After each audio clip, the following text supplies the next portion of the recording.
الحمد لله كفى والصلاة والسلام على سيد الرسل وخاتم الأنبياء وعلى آله وصحبه ومن بهديه مهتدى. أعوذ بالله من الشيطان الرجيم. إن المتقين في مقام أمين في جنات وعيون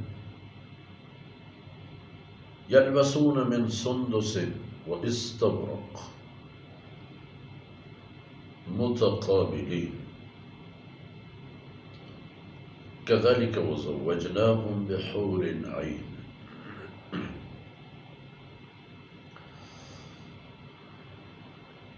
سبحانك لا علم لنا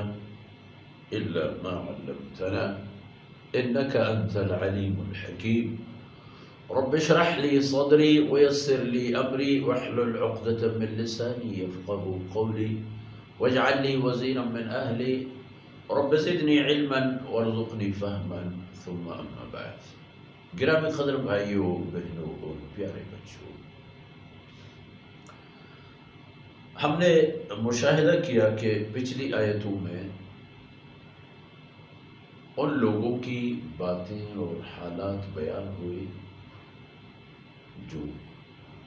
قیامت سے متعلق ان کا کوئی ایمان نہیں تھا، اس لیے تیاری بھی نہیں کی تھی، اس لیے ان کے دنیا کے اعمال بھی توحید اور صالحہ سے خالی تھے، شرک اور ظلم اور انواع و اقسام کی مظالم لے کر دنیا سے جا چکے تھے۔ تو ان کے ساتھ کیا ہوا؟ فرمایا ان کی بات تو ہو گئی۔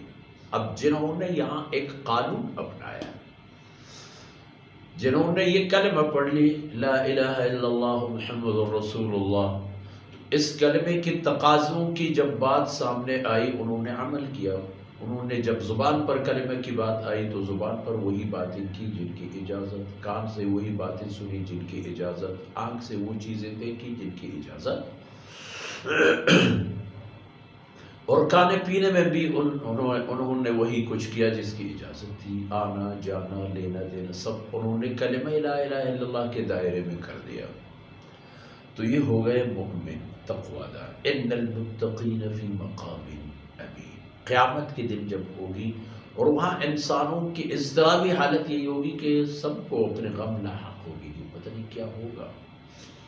میرے ساتھ کیا ہوگا۔ تو اس مقام پر جو متقی لوگ ہیں وہ امن و امان والی جگہوں میں ہوں گے، مطمئن اور پرسکون، کوئی خوف و خطر نہیں ہوگا ان کو، نہ غم پچھلے ضائعات کا اور نہ خوف آئندہ آنے والے مراحل و کیفیات کا۔ خوش و خرم رہیں گے فی جنات، انواع و اقسام کی جنتوں میں، وعیون، انواع و اقسام کے چشموں میں، ان کے لیے جو اللہ نے مقرر فرما دیے، انہار، اشجار، چشمے،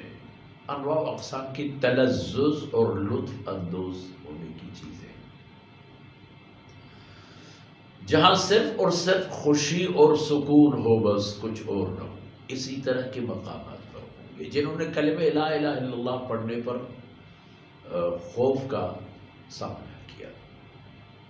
عداوت کا سامنا کیا،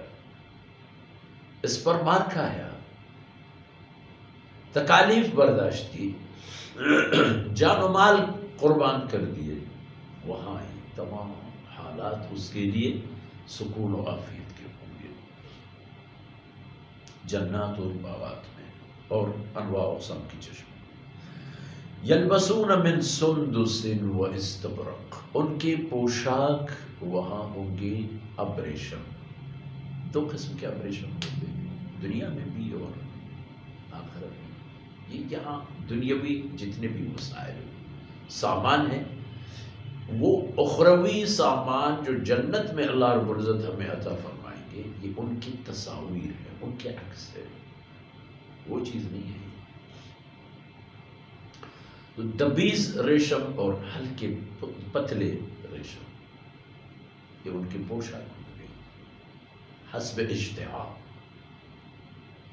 پسند ہے یہ جوڑا اتار کر پہن لی، اس کلر کا انتخاب کیا، اس انداز کا انتخاب کیا، تو انواع و اقسام کے ان کے پاس ریشمی پوشاک ہوں گے، پتلے بھی اور موٹے داغے کی بھی، متقابلی، اور وہ جنت میں ایک دوسرے کے آمنے سامنے ہوں گے، پہچان کے حوالے سے دقت نہیں ہوگی، بات چیت کے حوالے سے دقت نہیں ہوگی، ملنے جلنے سے مشکلات پیش نہیں آئیں گے، آپ نے سو فلانی فلانی ایک دوسرے کو پکاریں گے، ایک دوسرے کے ساتھ شائستہ مزاح کریں گے، اور حتیٰ کہ قرآن کریم کی ایک آیت کا مفہوم یہ ہے کہ ایک دوسرے کے ہاتھ کے گلاس بھی چھین لیں گے، مذاق کے اندر چھین کر، یعنی ہر وہ خوشی اور لذت جو تصور میں ہے اور جس کو آپ خوشی سمجھتے ہیں، سکون سمجھتے ہیں، وہ جنت میں دستیاب ہے۔ یہ سب ان لوگوں کے لیے ہے جو جن کے لیے ہمیں ان المتقین، تقوی والے لوگ، اور تقوی والے لوگ ان کی پہلی نشانی کلمہ لا الہ الا اللہ ہے، پہلے ایمان لے آئیں گے پھر تقوی کے راستے پر چلے جائیں گے، تو ان کے لیے یہ سعادتیں منتظر اور درپیش ہیں۔ اللہ رب العزت یہ سعادتیں ہمیں اور آپ کو بھی نصیب فرمائے۔ وصلی اللہ علی نبینا محمد وعلی آلہ وصحبہ۔